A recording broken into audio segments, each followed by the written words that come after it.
পুরো পৃথিবীতে অর্থনৈতিক বিপর্যয় দেখা দিবে, নেমে আসবে চরম দুর্ভিক্ষ।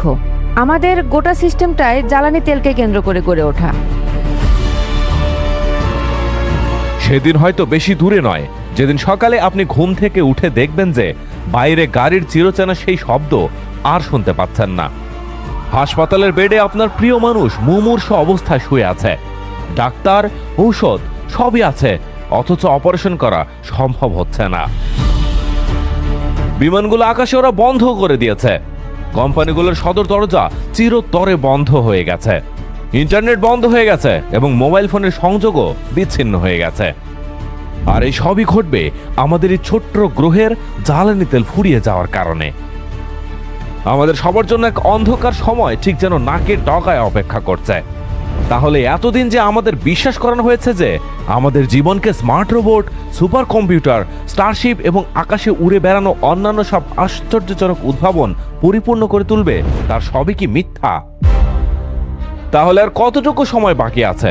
বিশ্বকে তেলের উপর নির্ভরশীলতা থেকে মুক্ত করতে সাহায্য করার কি কোনো উপায় আছে, যাতে মানব সভ্যতা অন্য কোনো মধ্যযুগের অন্ধকারে হারিয়ে না যায়?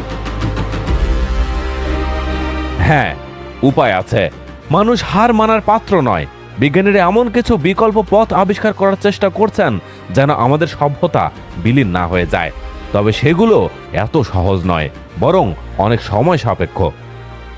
আজকে আমরা আলোচনা করতে চলেছি তেল শেষ হওয়ার পর থেকে পৃথিবী কেমন হতে চলেছে, তেলের বিকল্প জীবন কেমন হবে, আর বাংলাদেশের জন্যই বা কেমন বিপর্যয় আসতে চলেছে। অনেক গবেষণা তো এটা বলছে যে তেল কখনোই শেষই হবে না। এটা নাকি বিশ্ব মোড়লদের দেখানো ভয়, যেন তারা সারা পৃথিবীতে ক্ষমতা বিস্তার করতে পারে। তাই সময় চলে এসেছে এই সব বিষয়গুলোই সচেতনতার জন্য এখনই জানা, যা খুবই জরুরি।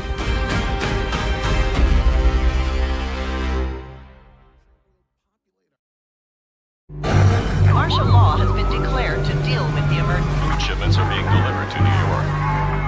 Hundreds of thousands. আধুনিক জীবনের মেরুদণ্ড তেল যখন হঠাৎ উধাও হবে, শুরু হবে এক মহাপ্রলয়। আমাদের খাবার, বাড়ি আর গাড়ি সবকিছুর পেছনের শক্তিটি এক নিমিষে গায়েব। জরুরি অবস্থা সামলাতে শহরে শহরে জারি হবে সামরিক আইন। বিশ্বের বড় বড় মেগা সিটিগুলোতে খাবারের হাহাকার শুরু হবে। মানুষ মরিয়া হয়ে শহর ছাড়তে শুরু করবে। ক্যালিফোর্নিয়া থেকে সৌদি আরব, মাটির নিচে থাকা 1 ট্রিলিয়ন ব্যারেল তেল আজ শূন্য হয়ে গেছে। এই তো কিছুদিন আগে যা ছিল সচল সভ্যতা, মাটির গভীর থেকে আসা অশুভ সংকেতে, তা এখন স্থবির। রিফাইনারিগুলো খালি, আর আমাদের 150 বছরের সাজানো স্বপ্ন এখন ধ্বংসের মুখে। এরপর কি হবে কেউ জানে না। ডিজেল, গ্যাস আর পিচ সবকিছুর উৎপাদন থমকে গেছে। মাঝ সমুদ্রে থাকা তেলের ট্যাঙ্কারগুলো নিজ দেশে ফিরে যাওয়ার নির্দেশ পাচ্ছে। আমেরিকার মতো দেশগুলো প্রতিদিন 8 মিলিয়ন ব্যারেল তেলের ঘাটতিতে পড়বে। তেলের রিজার্ভ বাঁচাতে বিমান, ট্রেন আর জাহাজ চলাচল চিরতরে বন্ধ। 4 মিলিয়ন যাত্রী মাঝপথে আটকা। শেয়ার বাজারে ধস, আর $2 ট্রিলিয়ন সম্পদ এখন স্রেফ আবর্জনা। কোটি কোটি মানুষ মুহূর্তেই বেকার। হাসপাতাল আর বিদ্যুৎ কেন্দ্রে হাহাকার শুরু হবে, আর পৃথিবী ডুববে গভীর অন্ধকারে। মাত্র 5 দিন পর শুরু হবে আসল নরক। খাবারের ট্রাক এখন রাস্তায় ঠাঁই দাঁড়িয়ে। দোকানের তাকে খাবার নেই। এক মুঠো সবজির দাম এখন আকাশচুম্বী। সশস্ত্র পাহারায় চলছে দোকানপাট। পশু খামারে কোটি কোটি পশু অনাহারে মরছে, কারণ তাদের খাবার দেওয়ার মতো কোনো ট্রাক সচল নেই। সরকার থেকে সতর্কবার্তা, রিজার্ভ ফুরিয়ে আসছে। 30 দিন পর পৃথিবী হবে এক আদিম রণক্ষেত্র। তেলের অভাবে ইন্টারনেট আর ইলেকট্রিক গ্রিড এখন বিচ্ছিন্ন।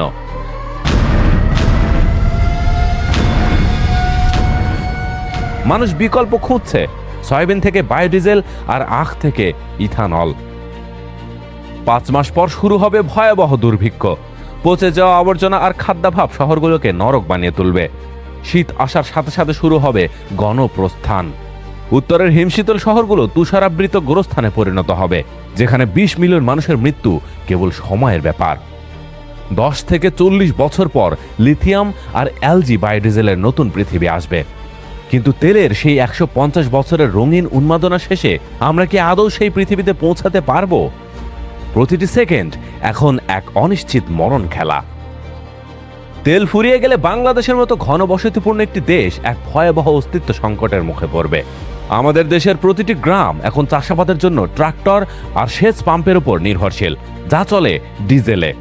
তেল না থাকলে জমি চাষ বন্ধ হয়ে যাবে, পানি উঠবে না, ফলে ফসলের মাঠ ধুধু মরুভূমি হয়ে যাবে। আর ঢাকার মতো মেগাসিটিগুলোর অবস্থা হবে আরও করুণ, কারণ রাজধানীর কোটি মানুষের প্রতিটি লোকমা খাবার আসে ট্রাক বা কার্গোতে করে। একদিন ট্রাক চলাচল বন্ধ হওয়া মানে কাউরান বাজার থেকে শুরু করে আপনার পাশের মুদি দোকান পর্যন্ত সবকিছু শূন্য হয়ে যাওয়া। আমাদের অর্থনীতির মূল চালিকা শক্তি গার্মেন্ট শিল্প মুহূর্তেই ধসে পড়বে। বিদ্যুৎ কেন্দ্রগুলো বন্ধ হয়ে যাবে, কারখানা স্থবির হবে এবং কোটি কোটি মানুষ বেকার হয়ে এক চরম বিশৃঙ্খলার মুখে পড়বে। এক কথায়, তেলের অভাব বাংলাদেশকে কয়েক দশক পিছিয়ে এক অন্ধকার আদিম যুগে ঠেলে দেবে। তবে এই ভয়াবহ সংকটের মাঝেও বাংলাদেশের ঘুরে দাঁড়ানোর এক অনন্য শক্তি লুকিয়ে আছে। কি সেই শক্তিসমূহ, সেগুলো জানার আগে চলুন আমরা দেখে নেই বিজ্ঞানীদের আবিষ্কার করা 9টি বিকল্প পথ, যেগুলোর মাধ্যমে জ্বালানি তেল সংকট মোকাবেলা করা যেতে পারে। Heat waves are getting stronger. তেল উত্তোলনের কারণে পৃথিবীর তাপমাত্রা মারাত্মকভাবে বেড়ে চলেছে। ঝড়ের পরিমাণ বাড়ছে, দাবানল বড় আকারে ঘটছে। ধনী দেশগুলোই এর জন্য বেশি দায়ী। তারাই বেশি পরিমাণ জ্বালানি তেল ব্যবহার করে। এতে গ্রিনহাউস গ্যাস নির্গমন, মিথেন গ্যাস লিক এবং বনাঞ্চল উজাড়ের ঘটনা ঘটছে। মেরুর বরফও গলছে। দ্রুত বিকল্প পথ বেছে নেওয়া উচিত, কারণ এতে এই গ্রহের খুব একটা ক্ষতি না হলেও মানবজাতি হয়তো বিলীন হয়ে যেতে পারে। এই প্রাকৃতিক তৈলাক্ত তরলটি কেবল গাড়ি চালানো, বিমান ওড়ানো এবং সমুদ্রের জাহাজ চালানোই সম্ভব করে না। এটি আমাদের খাবার যোগায়, কারণ আমাদের কৃষি শিল্পগুলো এর উপর নির্ভরশীল। এটি আমাদের পোশাক পরায়, কারণ এটি আমাদের পেট্রোলিয়াম পণ্য থেকে তৈরি সস্তা এবং আরামদায়ক সিনথেটিক কাপড় সরবরাহ করে। এবং এই তেল প্লাস্টিকের বিশাল পরিসর অফার করে আমাদের জীবনকে সহজ করে তোলে। অ্যালার্জি, মাথা ব্যথা, মানসিক চাপ এবং সংক্রামক রোগের ওষুধে তেলের বিভিন্ন জ্বালানি থেকে উৎপন্ন উপাদান ব্যবহার করা হয়। এবং অবশ্যই বিশ্বজুড়ে এই সমস্ত পণ্য সরানোর জন্য প্রয়োজনীয় সরঞ্জাম এবং যানবাহনের জন্য আমাদের অপরিশোধিত তেলের প্রয়োজন।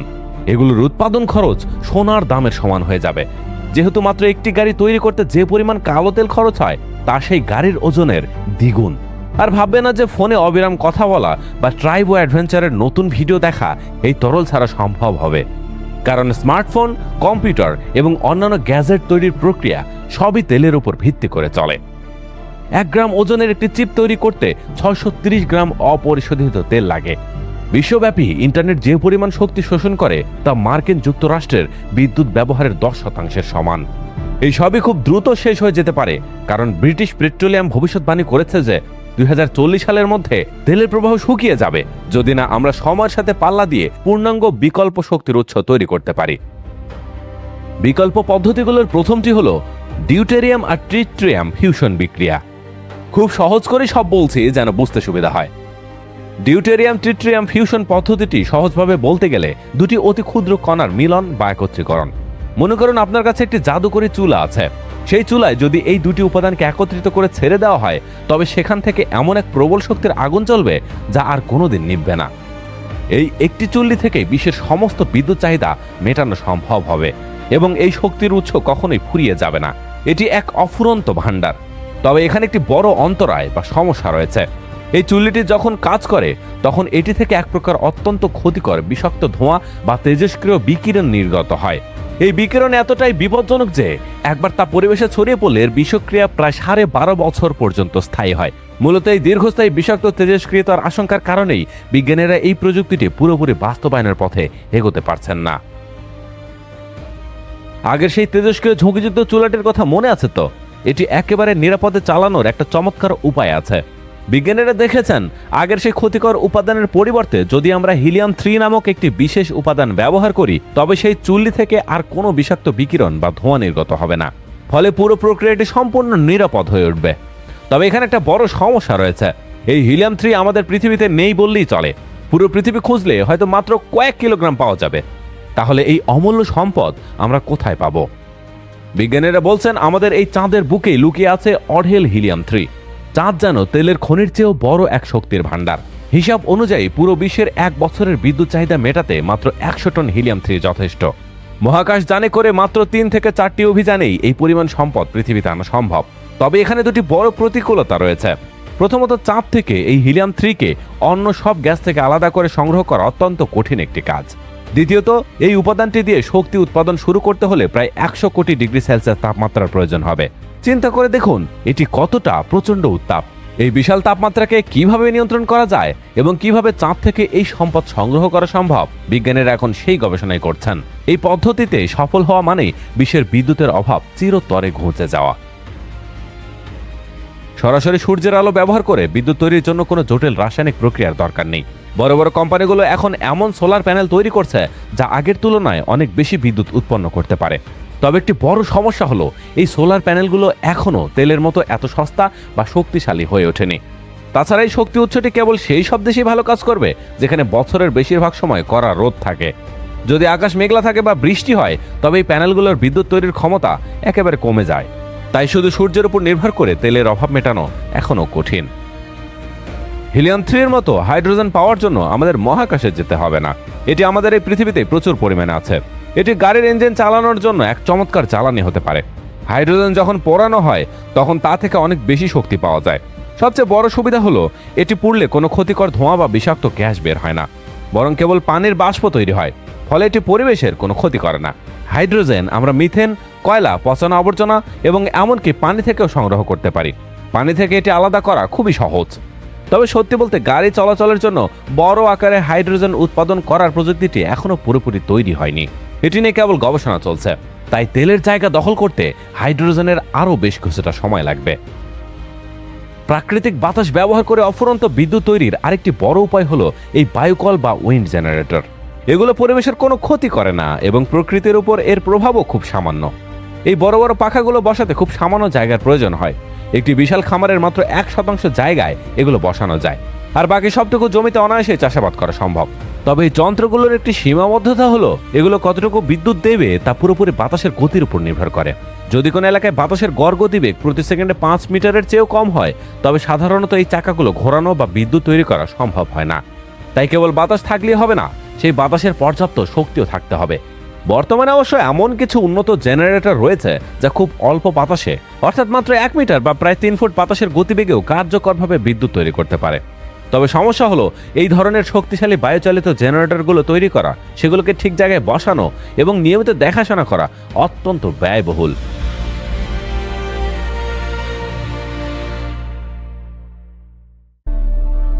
প্রাকৃতিক শক্তিকে কাজে লাগানোর আরও একটি বড় উপায় হলো সমুদ্রের ঢেউ এবং জোয়ার ভাটার শক্তি। উদাহরণস্বরূপ আমেরিকার ওরেগন অঙ্গরাজ্যের একটি বিশেষ কোম্পানি সমুদ্রের জন্য ওয়েবয় নামে একটি বিশাল প্ল্যাটফর্ম তৈরি করেছে। 826 টন ওজনের এই বিশালাকার যন্ত্রটি সমুদ্রের ঢেউয়ের শক্তি ব্যবহার করে প্রায় 1.25 মেগাওয়াট বিদ্যুৎ উৎপন্ন করতে পারে। এই পরিমাণ বিদ্যুৎ দিয়ে 18,750টি বাড়িতে অনায়াসে বিদ্যুৎ সরবরাহ করা সম্ভব।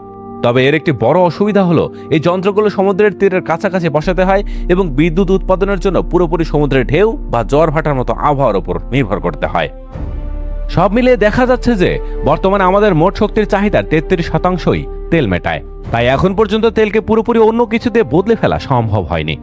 তবে আজ হোক বা কাল তেলের উপর এই নির্ভরতা থেকে বের হওয়ার পথ আমরা ঠিকই খুঁজে পাবো। হয়তো ভবিষ্যতের নিখুঁত কোনো শক্তির উৎস ইতিমধ্যেই তৈরি হওয়ার পথে রয়েছে, যা এখন শুনলে আমাদের কাছে অদ্ভুত মনে হতে পারে।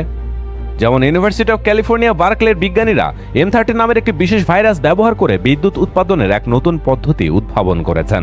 এটি শুনতে অবাক করার মতো হলেও এটি বিজ্ঞানের এক নতুন সম্ভাবনা। তারা এই ভাইরাসের গঠন কিছুটা বদলে দিয়েছেন এবং এর প্রোটিনের এক প্রান্তে কিছু নেগেটিভ চার্জযুক্ত অণু যোগ করেছেন। এর ফলে ভাইরাসের এক প্রান্ত পজিটিভ এবং অন্য প্রান্ত নেগেটিভ হয়ে যায়, ঠিক যেমন একটি ব্যাটারির দুটি প্রান্ত থাকে। এই পার্থক্যের কারণেই সেখানে থেকে বিদ্যুৎ বা ভোল্টেজ তৈরি হয়।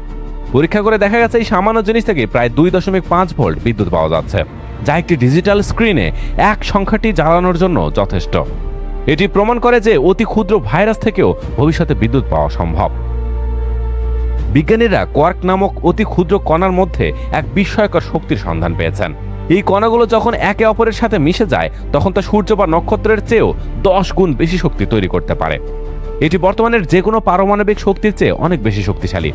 তবে সমস্যা হলো এই কণাগুলো খুব অল্প সময় টিকে থাকে, তাই একে এখনই সরাসরি কাজে লাগানো যাচ্ছে না।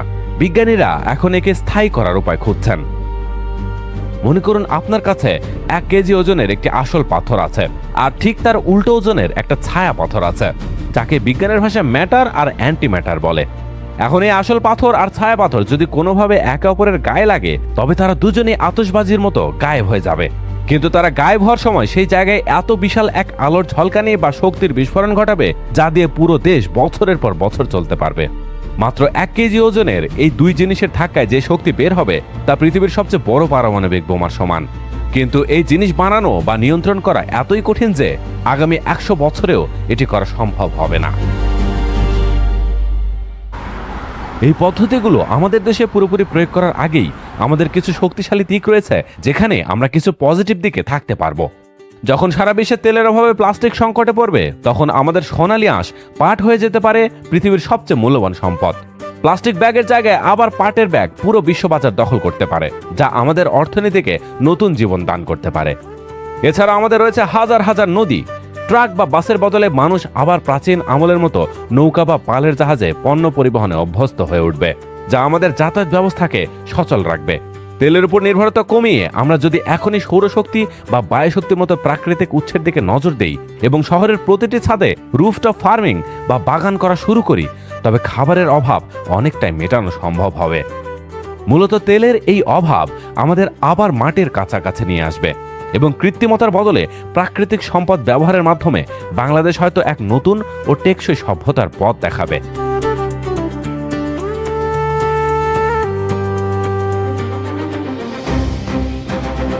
তবে আমরা এতক্ষণ ধরে যে আলোচনা করেছি সেগুলো উড়িয়ে দেওয়ার মতোও গবেষণা হচ্ছে, অর্থাৎ এমন কিছু ব্যাখ্যা রয়েছে যেখানে বলা হচ্ছে আসলে এই তেল কোনোদিন শেষই হবে না। আমাদের শুধুমাত্র ভয় দেখাতেই একটি বড় গেম চালায় বিশ্বমরলরা। বিষয়টি খুলেই বলছি। অনেকেই মনে করেন 20 থেকে 30 বছরের মধ্যে পৃথিবী তেল শূন্য হয়ে যাবে, কিন্তু প্রকৃত হিসাব এবং বিজ্ঞানের দিকে তাকালে দেখা যায় চিত্রটি একেবারেই ভিন্ন। তেলের সরবরাহ এবং আমাদের সক্ষমতা নিয়ে যে 3টি স্তরের হিসাব আছে তা জানলে আপনি আশ্বস্ত হতে পারেন। বর্তমানে সারা বিশ্বে প্রতিদিন প্রায় 102 মিলিয়ন ব্যারেল তেল ব্যবহার করা হচ্ছে। অনেকের মনে হতে পারে যে আমাদের জমানো তেল হয়তো কয়েক মাসেই শেষ হয়ে যাবে, কিন্তু বর্তমানে পৃথিবীতে মাটির নিচে এমন 1.73 ট্রিলিয়ন বা 1,73,000 কোটি ব্যারেল তেলের সন্ধান পাওয়া গেছে, যা বর্তমান প্রযুক্তি দিয়ে অনায়াসেই তোলা সম্ভব। এই মজুদ দিয়ে কোনো নতুন তেল না খুঁজলেও পৃথিবী আরও 40 থেকে 50 বছর অনায়াসে চলতে পারবে। সবচেয়ে চমকপ্রদ তথ্য হলো গত 50 বছরের ইতিহাস। আজ থেকে 50 বছর আগে পৃথিবীতে প্রমাণিত তেলের মজুদ ছিল মাত্র 626 বিলিয়ন ব্যারেল। এরপর গত 50 বছরে আমরা 1 ট্রিলিয়ন ব্যারেলেরও বেশি তেল খরচ করে ফেলেছে। প্রশ্ন জাগতে পারে তবে তো তেল ফুরিয়ে যাওয়ার কথা ছিল, কিন্তু না, খরচ করার পরও আজ আমাদের হাতে 1.73 ট্রিলিয়ন ব্যারেল তেলের মজুদ আছে। এর কারণ হলো প্রযুক্তি। 50 বছর আগে যে গভীরতা থেকে তেল তোলা সম্ভব ছিল আজ আমরা তার চেয়েও অনেক গভীর থেকে তেল তুলতে পারছি। অর্থাৎ আমরা যত বেশি ব্যবহার করছি আমাদের আধুনিক প্রযুক্তি তত বেশি নতুন তেলের উৎস খুঁজে বের করছে। বর্তমানে আবিষ্কৃত 1.73 ট্রিলিয়ন ব্যারেল তেলের বাইরেও বিজ্ঞানীদের ধারণা অনুযায়ী পৃথিবীতে আরও প্রায় 565 বিলিয়ন ব্যারেল তেল আছে, যা আধুনিক প্রযুক্তি দিয়ে ভবিষ্যতে তোলা যাবে। অর্থাৎ আমাদের হাতে মোট তেলের পরিমাণ দাঁড়ায় প্রায় 2.3 ট্রিলিয়ন ব্যারেল। এছাড়া আর্কটিক অঞ্চল বা উত্তর মেরুর মতো দুর্গম জায়গা এবং অনেক যুদ্ধ বিধ্বস্ত দেশে এখনও তেলের সঠিক অনুসন্ধান করা সম্ভব হয়নি। সেখানে আরও বিশাল তেলের ভাণ্ডার লুকিয়ে আছে। অর্থনীতির একটি সহজ নিয়ম হলো তেল যখন দুষ্প্রাপ্য হয় তখন তেলের দাম বাড়ে, আর যখন তেলের দাম বাড়ে তখন তেল কোম্পানিগুলো আরও বেশি বিনিয়োগ করে এবং আরও উন্নতি প্রযুক্তি ব্যবহার করে এমন সব জায়গা থেকে তেল বের করে আনে যা আগে কেউ ভাবতেও পারেনি। যেমন শেল ওয়েল বা পাললিক শিলা থেকে তেল উত্তোলনের মতো আধুনিক পদ্ধতিগুলো এখন আমাদের তেলের যোগান বাড়িয়ে দিয়েছে। 2050 সাল নাগাদ তেলের চাহিদা হয়তো দিনে 130 মিলিয়ন ব্যারেলে পৌঁছাবে, কিন্তু তারপর এটি আর বাড়বে না, কারণ তেলের চাহিদা বাড়ার সাথে সাথে মানুষ সৌরশক্তি, বায়ুশক্তি এবং ইলেকট্রিক গাড়ির মতো বিকল্প ব্যবস্থায় অভ্যস্ত হয়ে যাচ্ছে। তাত্ত্বিকভাবে বললে মাটির নিচে থাকা তেলের এই খনি একদিন না একদিন শেষ হবেই, কারণ প্রকৃতি যে গতিতে তেল তৈরি করে আমরা তার চেয়ে কয়েক লাখ গুণ দ্রুততা খরচ করছে। কিন্তু একটি গভীর সত্য হলো পৃথিবীতে তেলের শেষ বিন্দুটি মাটির নিচ থেকে তোলার কোনোদিন প্রয়োজনই পড়বে না। ইতিহাসের দিকে তাকালে দেখা যায় পাথর ফুরিয়ে যাওয়ার কারণে কিন্তু পাথর যুগ শেষ হয়নি, বরং মানুষ পাথরের চেয়ে উন্নত প্রযুক্তি ও ধাতু খুঁজে পেয়েছিল বলেই পাথর যুগ শেষ হয়েছিল। তেলের ক্ষেত্রেও ঠিক এমনটি ঘটবে। তেলের ভাণ্ডার পুরোপুরি শূন্য হওয়ার আগেই মানুষ প্রযুক্তির সাহায্যে এমন এক স্তরে পৌঁছে যাবে যেখানে তেলের আর প্রয়োজনই পড়বে না। একদিকে যেমন তেলের চেয়ে সস্তা ও শক্তিশালী বিকল্প শক্তি যেমন হাইড্রোজেন বা ফিউশন এনার্জি আমাদের হাতের নাগালে চলে আসবে, অন্যদিকে পরিবেশ বাঁচাতেও আমরা তেলের উপর নির্ভরতা কমিয়ে দেব। তাই সম্ভবত তেল ফুরিয়ে যাওয়ার ভয়ে আতঙ্কিত হওয়ার কিছু নেই। মানবজাতির ইতিহাস প্রমাণ করে যে সংকট যত বড়ই হোক, আমরা সবসময় তার চেয়েও বড় সমাধান খুঁজে বের করেছে। তেল শেষ হওয়ার আগেই হয়তো আমরা এক নতুন, পরিচ্ছন্ন এবং অফুরন্ত শক্তির পৃথিবীতে প্রবেশ করব। তেলের যুগ শেষ হবে ঠিকই, কিন্তু তা আমাদের ধ্বংস করে নয়, বরং আমাদের আরও উন্নত এক ভবিষ্যতের দিকে এগিয়ে দিয়ে। সিদ্ধান্ত এখন পুরোটাই আপনার হাতে। মতামত জানাতে পারেন আপনার কাছে কি মনে হয় এই জ্বালানি তেলের ভবিষ্যৎ কোনটি হতে পারে।